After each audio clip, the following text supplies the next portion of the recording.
que é ancoragem? Ancoragem é um gatilho que dispara no nosso corpo emoções. O que é esse gatilho? É uma coisa que vai disparar emoções no nosso corpo. Por exemplo,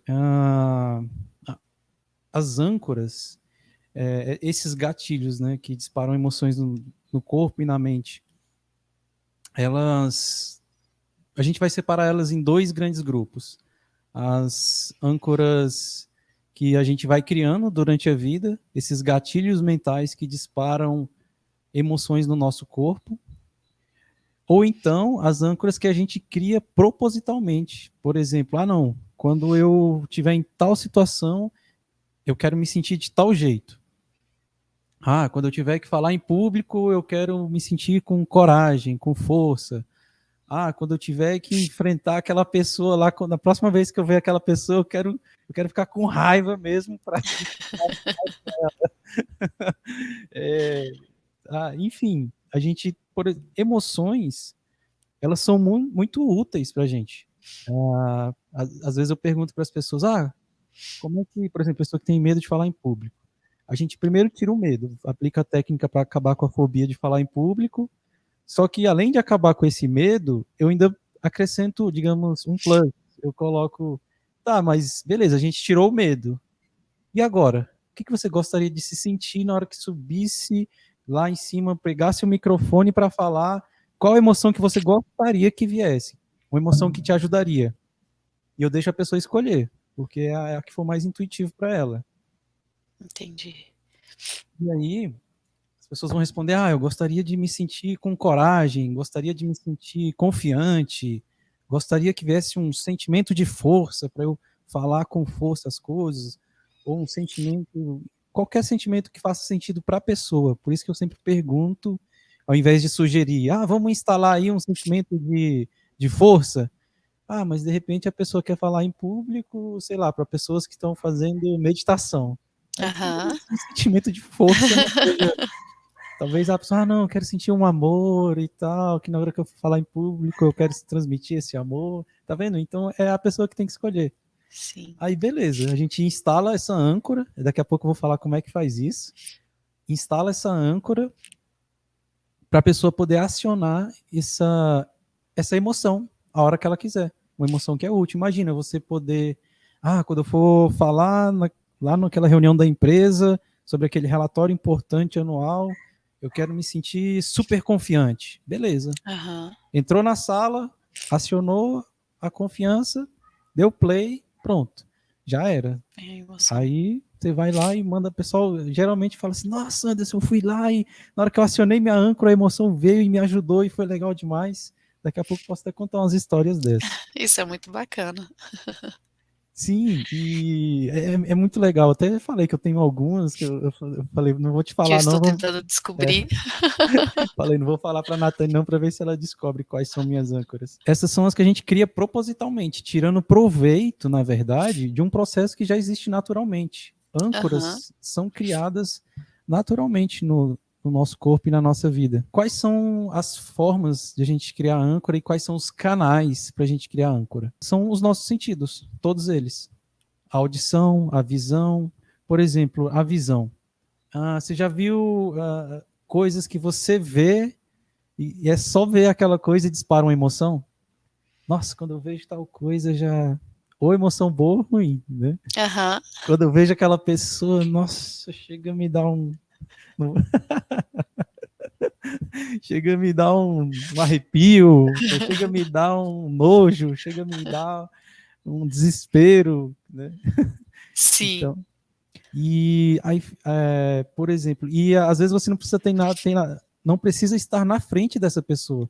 Você pode estar, por exemplo, essa imagem pode vir na sua mente. Você lembra de uma pessoa que você gosta muito, aí dispara a emoção. Às vezes foi através de uma imagem. Sons também a gente pode ancorar, por exemplo, em músicas. Tem músicas que ficam ancoradas a algumas emoções. Por exemplo, umas músicas que disparam em mim umas emoções muito legais é música de carnaval.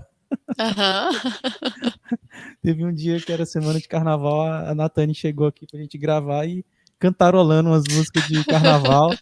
Aí eu, caramba, para de cantar isso aí que eu quero ir é pra rua. O Anderson quase comprou uma passagem para Salvador. Então é isso. Em mim, por exemplo, como eu tenho meus amigos lá em Salvador e eu vou muito para lá, principalmente carnaval, para mim fica ancorado no meu corpo mesmo, através dos ouvidos, emoções que essas músicas trazem. Né? Por exemplo, música de fazer chorar é porque você ancorou auditivamente uma emoção àquela música.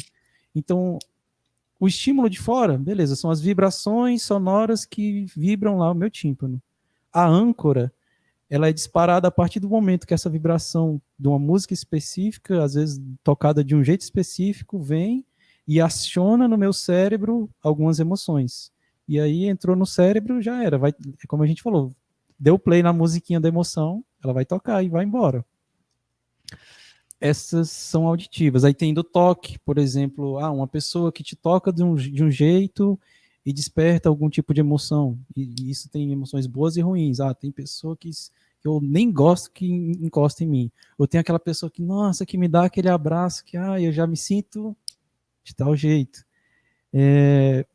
Paladar, sabe aquelas comidas que te lembram um lugar?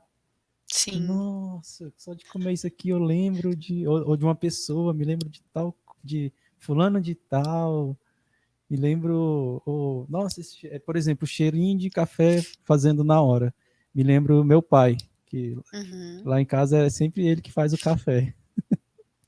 E âncoras olfativas, âncoras gustativas, e aí por aí vai, todos os sentidos a gente pode transformar em âncoras.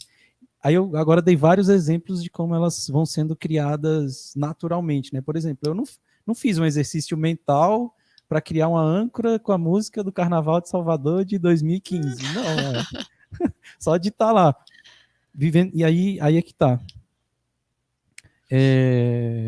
Por exemplo, igual Carnaval. Lá você está sobre forte impacto emocional, se divertindo, fazendo um monte de coisas legais e tal, e aquelas músicas repetindo, principalmente a música que é, sei lá, a música do carnaval, a música do ano, né, que toca toda hora. Isso, verdade. Sempre tem, né? Sempre tem. E aí, aquela música toca uma vez, toca de manhã, de tarde, de noite. Aí você tá, sei lá, numa viagem, por exemplo, aquela música repetindo, repetindo, repetindo. Então você tem dois processos muito importantes acontecendo aí. A repetição e forte impacto emocional. Eu tô vivenciando aquelas emoções ali, de alegria ou de felicidade, e repetindo a música, repetindo, repetindo, repetindo. Daqui 10 anos, se eu ficar sem escutar essa música, quando ela tocar, as emoções vêm. Se isso tivesse sido feito mesmo repetidas vezes e eu tivesse sobre forte impacto emocional, aí virou uma âncora. Entendi. E aí o que a neurociência fez? A gente tirou proveito desse processo. E se a gente fizer isso propositalmente? E se tiver como a gente acionar umas âncoras mais fáceis de acionar do que uma música? E aí tem como. Aí daqui a pouco eu vou estar falando sobre isso. Anderson, por que o nome âncora? Tem alguma